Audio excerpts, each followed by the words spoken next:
করে বিয়ে দেবে। ওর পালিয়ে যাচ্ছে বলতে হয়। এই যে 3 বার বলবি মামা কি বলবে শোন, মামা বলে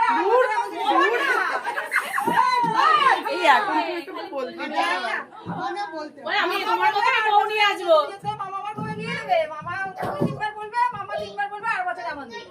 তুমি জিজ্ঞেস করো মামা আমার করে বিয়ে দেবে। আমি বলবো আর বছরে আমন দিবে।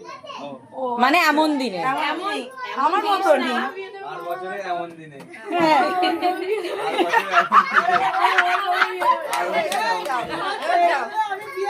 এটা তুলে নাও। এবার অনেক করে নিচ্ছে। দাদা আর বছরে সুমানের বিয়ে হচ্ছে। একটা ভাঙিয়ে তো চা তৈরি করবে। এবার সত্য অনেক হয়েছে আমি আর পাচ্ছি না। আমি